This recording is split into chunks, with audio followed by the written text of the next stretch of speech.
Good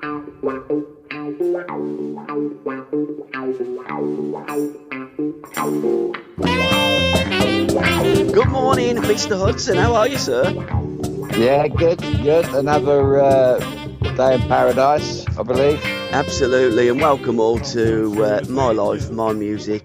We're calling this one Hudson 74. You make me feel brand new. Because in essence, Al, that's what happened almost 50 years ago, or it will be 50 years ago, next January, when you joined Stoke City. Things were going off the rails a little bit. We covered that in Yesterday Once More, 1973. We looked at the last 12 months of your time at Chelsea. We had that situation towards Christmas when you and Oz would drop that game at Bramall Lane, Sheffield United. Chelsea won it 2-1. They thought that they could carry on with two of the greatest players ever to wear the royal blue of Chelsea. How wrong were they? Ozzy left and went to Southampton. You caught the train and joined Wad the God at Stoke City. We have covered that in my Stoke City years at Hood at 50. We've covered a lot of ground. We're going to nail down that 12-month period from when you walked in the door there at Stoke City to obviously the December the 31st in 1974. So let's begin. What was your memory? What was your thought pattern now with that iconic photograph with you and your hold all bag and you looking $1,000,000, 22-year-old kid jumping on the train and going to a brand new life? Well, I think it's like anything else. If you look back on your life, you go, I wonder what was going through my mind at the time. And it was one of those situations which happens, if you can imagine what happened at Chelsea with me happened so quickly. We kind of won the two cups in my first 2 years. Then, ironically, we lost to Stoke City in the League Cup final. Then it all went pear-shaped. I had a bad problem with the injury, obviously, we recovered. But and then within the space of 48 hours, I ended up becoming a Stoke City player, which was unthinkable. Because we talked about when me and Oz were sitting in the restaurant talking about what clubs would you prefer, and all the big names were coming out, and then all of a sudden the telephone didn't ring. But and it rang only one call from Mr. Waddington. So I kind of got off. Then on the Saturday night, I met Tony on the Friday night, and he said I'll meet you in the morning. And he took a bit of a chance, really, Paul, because usually he's spot on with things like that. He would have signed you straight away. I thought he might have signed me straight away, but there was no terms. We didn't even talk money, as which I think is important in my career because I played for the love of it. And then he said, I'll see you at the bridge in the morning at 11 o'clock. We'll sign a contract. He was late, very late, and he'd been out in a nightclub, he said, waiting for Ozzy all night to call him back, but that didn't. I don't know about that. I had a party I went to Fleet Street that afternoon to do a deal with Sunday people about my move, why I moved, and then on the Saturday night I had a going away party. All my family and friends come around, so that's how quickly we got a party together in 24 hours, So, and then all of a sudden it was Sunday after the party, and then going down my local, and then saying goodbye to friends and everybody in my local. And before I could blink, I was jumping off the train. About an hour and 40 minutes in them days at Stoke Station. So I was in a blur, really. Everything was a bit of a blur, and met by Tony Waddington, who you can tell by the photograph, he had a big beam on his face. He was delighted with the player he'd signed. He obviously knew more than what I did because I was having a nightmare at the time, playing-wise. I had a bad injury. I lost my confidence. I was just going through lost my wife. I don't know if that was such a bad thing, though. So I'd kind of lost everything. I was broken. I was, and if had that move to Stoke had gone wrong, I could have been on very close to the scrap heap, And I went to see my father on the Saturday night, as I told Tony I would. I said I got to speak to my dad about the move, and he said I would think he would go and speak to your father about it, but he did, not knowing my dad and the influence he had on me. Tony didn't know at that time. And my dad said to me, this could be the best thing ever happened to you. And my dad was right again. So, yeah, and then I walked out the Stoke station. I looked at Josiah Wedgwood and wondered who he was. I should have had a statue of Tony Waddington there, Yeah. really, not Josiah Wedgwood. And then I see a big yellow Mercedes, and I thought he's going to surprise me by giving me this as a signing on present. And it belonged to Jeff Hurst, who I didn't even know was playing for Stoke. So all at once, it was like a hour and a half movie, 2 hour movie, all wrapped into 2 minutes, where so much had happened so quickly. And that the press conference was about four people. Yeah. So that was what that was like in them days, really, and that's what our show is all about, really. Absolutely. And I think that really ties into the first track that you've picked, Goodbye Yellow Brick Road. I'm just going to read a couple of lyrics. I've took out one of the words, so sorry, Alton, but it still rings so true. It could almost have been written for you, Al. I listened to my old man. You know you can't hold me forever. I didn't sign up with you. I'm not a present for your friends to open. This boy's too young to be singing the blues. So goodbye, Yellow Brick Road, where the dogs of society howl. And then he goes on to say, I finally found where my future lies, beyond the Yellow Brick Road.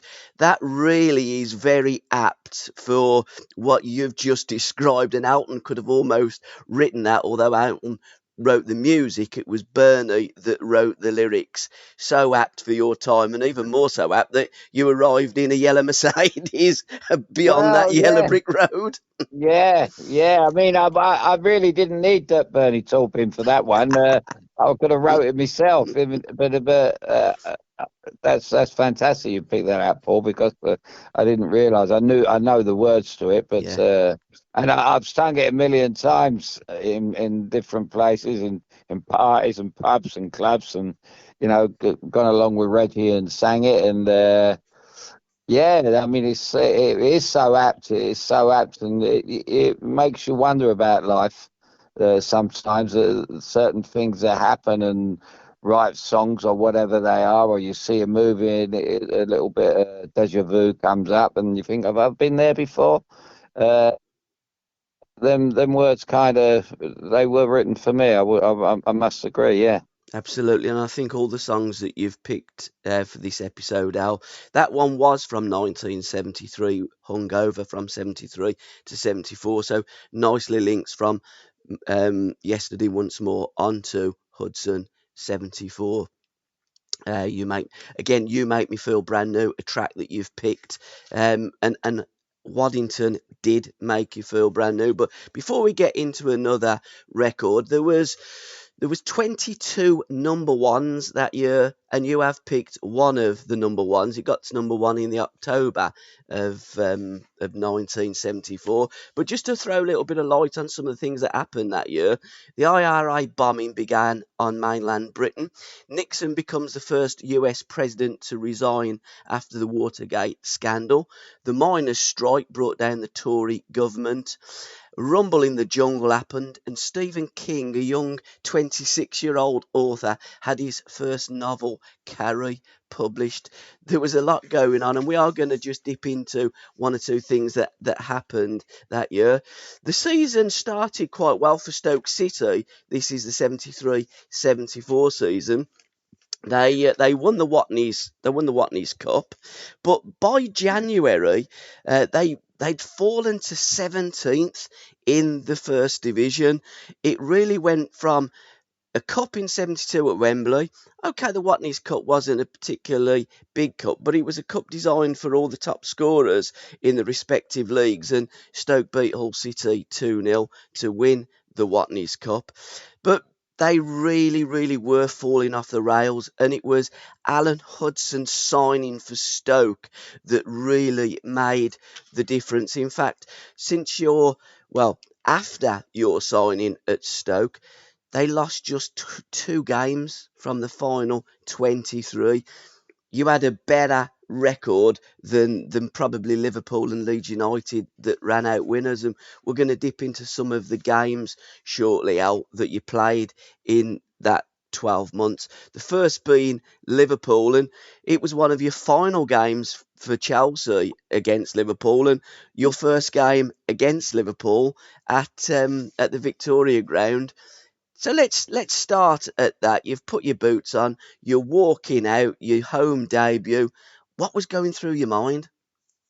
Um, Before you go any further, talking about what happened in 1974, you forgot to mention that Seattle Sounders were formed in Absolutely. I 1974, was going to go on and to that. when you mentioned the record, which is I'm quite proud of because it was it was not only big for me and gave me back everything. As I said, you made me feel brand new is very apt as well. Uh, it was a great. It was a. My story is better than most stories because um, I know I'm no different from anyone else. But maybe in some ways I am, but I'm a great family man. Yeah, And from the day one Liverpool game, it was quite strange because when I went in to see the manager before the game, it was so different in a million ways, Paul, for me leaving Chelsea and going to Stoke because at Chelsea it was much more regimental at Chelsea and I suppose at most football clubs, and I found again at Arsenal they did it when I left Stoke. This I was used. I'm a great believer in playing the game as it comes, playing off the cuff. I love the Maverick theme. Um, I don't believe in, being here at 12 o'clock and being there at 12:30 and there at 1 o'clock before football matches. I think football matches should be the way that, like when we were at school or in the playground or just playing an ordinary football match. I got to Stoke and I couldn't believe that we had to be at the ground, between 2 and 2:15 for a 3 o'clock kickoff. yeah, Now, I wondered at Chelsea, you had to be at the hotel at 12 o'clock. So you're rushing around in the morning, and people that lived we were very lucky in them days that we were all British or many Londoners, Ozzy from Windsor, a couple of lads come from Battersea, I come from Chelsea. The furthest away was probably Eddie McCready from Stirling, Tommy Baldwin from Gateshead, but basically they all lived within probably a 45 minutes to get into the grounds. So, or to the hotel. So that's 11 o'clock. You got to up as 10. You got to leave home to have lunch. Just to have lunch, which was nothing really. Uh, so you got to get up early and all that rushing around. But when I arrived at Stoke, I remember getting up and thinking, this is great. mm, Uh, no rushing around. I've got to, I'm going to sort everything out, speak to who I want to speak to on the phone. And my family got in there and the first thing Tony said, was he didn't give me no team talk or what he wanted, nothing. He was a man of very few words. He just trusted you. And when I asked him for 22 tickets for my family and friends, he kind of thought, oh, this is good. But he loved that with me, and that was why he was such a lot of managers would have said you're no different from anyone else, you will get the four like everybody else. But Tony was a great believer in um, bringing more outsiders into the club. The more people come from London, the better. He used to love the press.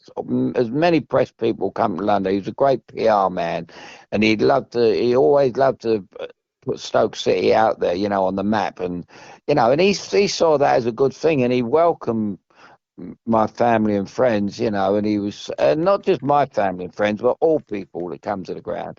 So that was a big thing for me, and as I say, it just it flew by. The first thing I can remember when putting my boots on was. I wonder who's going to pass to me and who's not going to pass to me, because those in the dressing room were kind of looking me up and down, and two or three players wasn't sure. Uh, I suppose coming from Stoke-on-Trent, our back four were all local lads. We didn't have Gordon Banks in goal. Obviously, he'd done his eye the year before in that tragic accident. Um, so I was wondering, I was more worried about my team than Liverpool, to tell the truth, Mm. because I know all about Liverpool, and I knew I had to play a lot better than what I did to them against them, a couple of weeks before. And I just thought to myself, whatever you do, just go out and don't try and do anything to impress the crowd. And I was even watching football yesterday, and I was watched about four games yesterday. I was thinking back to my days at Stoke, and the reason I done so well at Stoke and hit it off with the crowd, because I done things so simple. Yeah. And I started the game simple, and I thought, don't try and pass the ball over 10, 15 yards. Just make sure you just don't give it away. And I don't mean with I could say that in a pub, and they say, well, you said you don't like people just passing the ball. To say, I don't mean passing it square and backwards. I mean just knocking it to people square on them, then getting it in front of them, and then all of a sudden I opened my game up, and then I could tell that we were in the game, and I could feel my form coming back a little bit, um, and uh, and I just kind of hit it off with Jimmy Green off immediately, and I just see him as my way out of this. Everything I hit into him stuck, and I just got it back off him. He was a great player to play with, so he helped me a lot in them days. We had left back Mick Paget, who wouldn't pass to me. We had a right back, Jackie Marsh, couldn't pass to me because because his eyesight. Uh, we had a right half, John Mahoney, who was a tiger of a player, Welsh international, tremendous player to have alongside you. But he was more involved in his game and getting on with the way he plays it. So he wasn't like not like playing at Wembley with Alan Ball. You knew exactly what you do. You just think, well, me and him and have the ball all night. But this wasn't the case. So it was like it was half a trial game where you don't know anyone in the team, and you're wondering if they're going to pass you or not. So it was. I was absolutely delighted that the way things went, and the crowd seemed to think, because what I went into the game knowing, but as the years have gone by, even more so now, I think it would have been absolute tragedy if I'd have played like I did against them in the blue shirt, Yeah. and they'd have beat us 3 or 4-0, and Waddington would have been absolutely lambasted. He would have been slaughtered in the newspapers for paying a record fee for a playboy coming from London who was out of form. And I would have been. I remember sometime later, Steve Daly signed for £1 million for Manchester City from Wolves, and Steve come over to play with me in Seattle, and he was a good lad, but £1 million player he wasn't. And I would have been called the biggest flop in football, really, had it all gone wrong. And Tony Waddington would have, I mean, we would have been put against the wall and shot, really, in the Porries. I wouldn't, instead of being going out sat on that Saturday night and everybody all over you, you know, because it was a great start, I wouldn't have been able to go out on that Saturday night. I'd have had to go home and lock all my doors and, put the bars up the windows, because it would have been a disaster. So that's the way I looked at the game. But as as as regards the game itself, Stan Cullis says that it was the best debut he'd ever seen. It wasn't a fantastic debut. It was more of a relief for me, to get through that first 90 minutes without playing like I had it been playing at Chelsea for the last 3 months. Absolutely. And instead of Alan Hudson walks on water, they'd have probably put a couple of bricks and thrown you in the Trent, wouldn't they? But that's the fine margins of winning, losing, and being able to swim. And you did swim, Al. You did reference the transfer record. It was a British transfer record. We'd had the Martin Peters that went from West Ham to Tottenham. We'd had Alan Ball that went from Everton to Arsenal. We'd had David Nish going from Leicester to Derby. Then Alan Hudson, £240,000, broke the British transfer record in January 1974. And it wasn't until Valentine's Day that Bob Latchford broke it, 350,000. Again, a part swap with the player Howard Kendall and Archie Styles. But you were the record British transfer signing back in 1974. Another first in 1974, Al, was your second game. You played Chelsea. Now, I know you won, and Jeff Hurst scored the winning goal from the penalty spot, but that was the first game ever to be played on a Sunday. What's your memories of that? Yeah, yeah. I mean, that couldn't have been better, because once again, if the previous Saturday had gone, the wrong way, and I'd have had a nightmare and gone into the Chelsea game, I'd have still been in, a bad frame of mind, really. But it went so well against Liverpool that I couldn't wait to play in that game, and I was there. I had some great friends at Chelsea, and still have. I love seeing the boys from that team, and although there's only about half a dozen left, two or three of them are great, great friends. I love get with them when I can, but I need to put one over. And I've got the pitch. I've got where I'm sitting in my flat now. I'm sitting in a photo with. Um, Shaking hands with John Hollins. John Hollins was captain of Chelsea that day, and I was captain for the day at Stoke. And there's the referee standing there. I must send you this photo over, Paul. Yeah. It's and there's the referee doing his Elvis impression. He's got an Elvis Presley haircut, and you can't believe it, And I know what I'm saying to Johnny Hollins.